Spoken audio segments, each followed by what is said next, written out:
Então, dito isso, vamos começar o conteúdo, beleza? Olha só, primeira coisa, roteamento. Roteamento, ele é um atributo layer 3, quer dizer o quê? Da camada de rede. No modelo TCP/IP é a camada de internet. Então, onde é que eu configuro o roteamento? Em dispositivos layer 3, normalmente nos meus routers. Eu posso configurar roteamento em firewall, eu posso configurar roteamento também em switch layer 3, tá? Mas geralmente switch de acesso, switch layer 2, a gente não configura roteamento nele, tá? Aí ele vai fazer o encaminhamento em camada 2 através dos endereços MACs e dos quadros Ethernet, tá? O que acontece? Normalmente um router, ele tem mais opções que um switch L3, tá? Você pode achar switch layer 3 que não suporta o SPF, BGP, que ele vai suportar, por exemplo, o RIP v2 apenas, tá? Ou, vamos supor, somente o SPF, mas não muito recurso do SPF. Isso acontece com alguns switches layer 3, tá? Por exemplo, tem um switchzinho bem básico, que é o 2960, que você consegue mexer nele e transformar ele num switch layer 3. Mas ele só trabalha com rota estática, tá? Dependendo do modelo e a versão do Cisco iOS que você tem, ele só consegue fazer rota estática, ele não vai conseguir fazer roteamento dinâmico nele. E isso não acontece só na Cisco, isso acontece com vários outros fabricantes, tá? Então não é uma coisa que é só com o Cisco que acontece, beleza? Então o roteamento, basicamente, né, quando a gente configura roteamento, eu tenho aqui nos roteadores, nos dispositivos Layer 3, uma tabela de roteamento. Uma tabela de roteamento. Vou colocar aqui a tabela de rotas. Que ela vai sendo preenchida ao longo do tempo. O primeiro preenchimento que acontece nela é quando você configura as interfaces do roteador e dá um no shut. Configurou as interfaces do roteador e deu um no shut, essas rotas aqui, ó, vão entrar na tabela de roteamento como diretamente conectadas, com um Czinho na frente. E o IP que você configura na interface aparece como rota local. Ambas são rotas diretamente conectadas, tá? Isso é o básico. Ah, professor, então quer dizer que um roteador por padrão não roteia. Ele roteia entre as interfaces dele mesmo, tá? Roteador para rotear, ele tem que saber para onde vai. É isso que é montar a tabela de roteamento. Aí, como é que eu monto a minha tabela de roteamento aqui completa? Ou de forma estática, quer dizer o quê? Você cria uma rota estática, eu não lembro quem que falou lá que estava se batendo com rota estática. Ou você coloca um protocolo de roteamento dinâmico, ou você faz Policy-Based Routing. Policy-Based Routing é quase que uma programação de como é que vai sair tua rota, tá? O PBR, aí você vai falar para onde aquele fluxo vai ser encaminhado. É bem legalzinho isso aqui, é assunto de CCNP, tá? Policy-Based Routing é bem legal, você configura na munheca aí o que é que vai acontecer. Joia? E aí, o que acontece, cara? Então, um roteador, por exemplo, esse roteador R2, ele vai conseguir falar com quem está aqui ó, na Ethernet dele e ele vai conseguir falar para cá, vai chegar até aqui. Agora, por exemplo, esse computador aqui ó, não vai conseguir falar com esse computador, por padrão, se eu configurar as interfaces e subir as interfaces. Por quê? Porque ele está numa rede, essa rede 10201, não vai ter na tabela de roteamento do roteador R1. Aí o que vai acontecer? Como o roteador R1 não conhece a rota, ele simplesmente não responde, ele apaga aquele pacote, tá? Então, para você ter todo mundo se comunicando numa topologia, você tem que ter rota para todas as redes, tá? Ou uma rota padrão, tá? Então a rota padrão, o que que ela faz? Eu falo assim, ó, tudo que não tiver na tabela de roteamento encaminha para cá, beleza? É isso que uma rota padrão faz. Então o cara vai estar lá, as rotas diretamente conectadas, né? Ele tem rota para essa rede e para essa rede. São duas redes. Tem a rede 10 e tem a rede 192.168. Aí alguém, 10.2 aqui, ó, né? Alguém pingou para 10.1. Ele vai olhar aqui, vai ver, isso aqui não é 10.1, isso aqui não é 10.1. Ele vai procurar, tem uma rota padrão? Se tem, ele manda para ela, tá? Então a rota padrão ela serve para isso. É o que a gente conhece como saída para internet, beleza? É o que a gente conhece como saída para internet. Qual que é o cuidado que você tem que ter com rota padrão, né? Se eu colocar uma rota padrão nesse cara apontando para cá e nesse cara apontando para cá, eu acabei de criar um loop de roteamento, tá? Então esse cara não conhece um caminho, ele vai mandar para cá, que ele vai mandar para cá, que vai mandar para cá, e vai ficar aqui o resto da vida e vai ser apagado quando o TTL daquele pacote chegar a 0, beleza? Então eu vou estar criando um loop de roteamento, joia?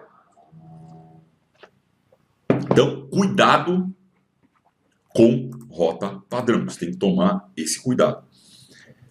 Qual a vantagem, então, do roteamento dinâmico? O roteamento dinâmico, ele tem uma baita vantagem sobre o roteamento estático, que é o quê? Primeiro, você tem menos trabalho do administrador de rede, tá? Então, quando você tem mudanças, ou então uma rota caiu, alguma coisa, o próprio protocolo de roteamento vai fazer para você. Como é que ele funciona? Você ativa,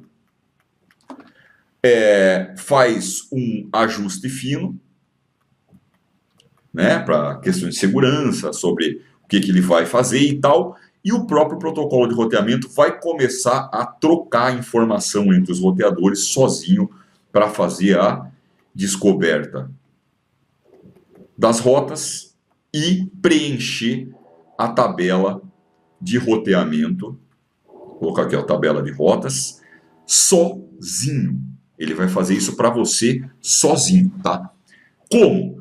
Cara, seguindo o algoritmo que ele tem. Eu vou falar daqui a pouquinho os tipos que a gente tem, tá? Então, o protocolo de roteamento, ele tem um algoritmo básico de funcionamento, ele vai trabalhar de acordo com aquele algoritmo para descobrir as rotas. Então, a vantagem de um protocolo de roteamento, que até foi o Ricardo que perguntou aqui, são inúmeras, tá? Eu, sinceramente, independente do tamanho da rede que eu configuro, se o roteador suporta roteamento dinâmico, eu sempre uso roteamento dinâmico.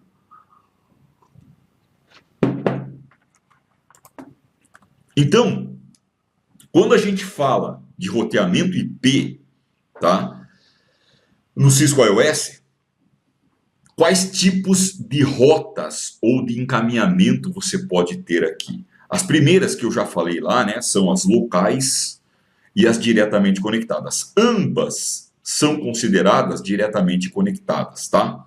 Então, você tem aqui, por exemplo, esse roteador. Ó, ele tem 1, 2, 3 interfaces, tá? A rede 10.1.0.0, 92.168.1.0, 92.168.1.4/30.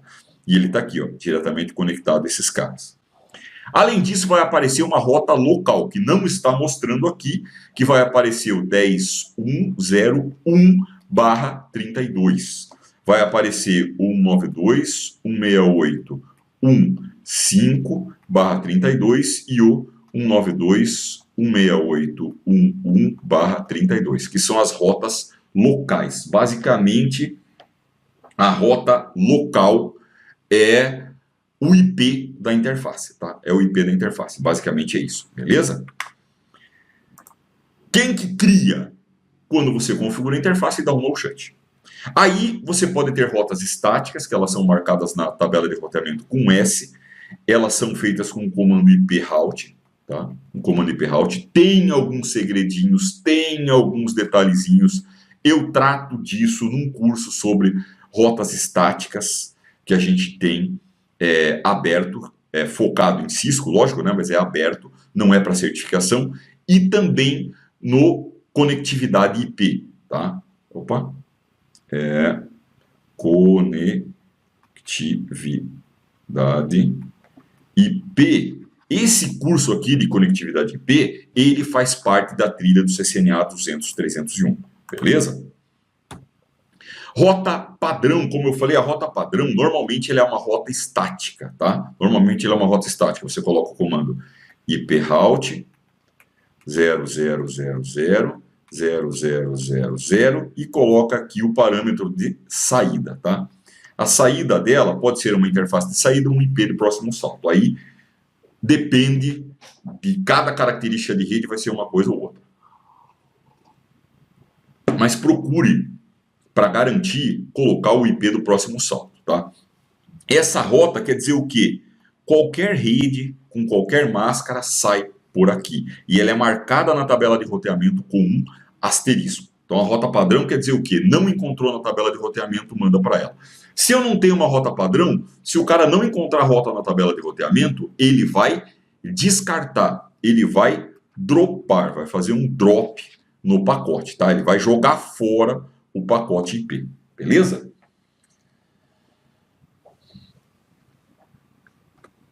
Dinâmicas. Cara, a gente tem vários protocolos de roteamento. RIP, OSPF, EIGRP, BGP. Cada protocolo de roteamento dinâmico é representado com uma letra na tabela de roteamento, tá? Então, a gente tem aqui os Distance Vectors. Esse protocolo de roteamento é o RIP V2. Esqueça de RIP V1. RIP V1... Olha só, deixa eu te falar que esse corte que você está vendo dessa aula, na realidade essa aula é muito maior do que isso que você está vendo aqui, é um corte dela. Isso aqui faz parte das nossas aulas que a gente faz na quarta-feira. Essas aulas na quarta-feira, elas são gratuitas, tá? Eu vou te dar a dica como é que você faz para você se cadastrar e poder participar das aulas ao vivo, assim como ver as gravações e baixar os arquivos, que toda aula que a gente dá, ela fica uma semana disponível para quem não é nosso assinante premium, para poder baixar os arquivos e também assistir a aula, tá? Então fica ligado aí que eu vou te ensinar agora tudo isso. Olha só, deixa eu te falar um negócio. Se você gostou, toda quarta-feira a gente faz uma aula ao vivo. Você vai lá em dltech.com.br, aulas gratuitas, você vai ver aulas como essa aqui que você está assistindo, beleza? É só você se cadastrar nesse menu para você assistir. Se você quer ver a gravação da semana, você vai lá em registre-se grátis ou entrar e cria um assinante gratuito. Basta você colocar teu nome, teu sobrenome, teu e-mail, definir uma senha e dizer que você não é um robô, como sempre, que você vai criar a tua conta para você poder acessar a gravação da semana. Então toda a gravação fica disponível por uma semana. Para você assistir, uma vez logado no nosso portal, basta você entrar no menu Lives, opção Gravações, que você vai ver a gravação da semana aberta. Tá vendo ali? Está escrito Assista. As outras está escrito Assinar, porque só assinante vai conseguir assistir. Mesma coisa o PDF da aula. Eu dou o PDF da aula para você. Você vai no menu Biblioteca, opção Lives, e o PDF da semana, ou o arquivo da semana, em zip, que a gente às vezes tem em laboratório, em Packet Tracer ou outras coisas, também vai ficar disponível. Veja aí, ó, que o PDF da semana está aí como free para você poder fazer download. Então, toda semana tem aula e você tem uma semana para assistir a gravação e para baixar o arquivo dessa aula. Tem a lab, tem a PDF, seja o que for, o que eu utilizar ou o professor que estiver dando aula utilizar, você vai ter acesso. Então vai lá. Se você ainda não é nosso assinante já tem acesso a tudo isso, né? Se você ainda não é nosso assinante, não tem uma conta no portal, vai lá, dltech.com.br, cria a tua conta, assiste a aula da semana, baixa o arquivo, que vale a pena. É conteúdo de verdade, sem blá blá blá.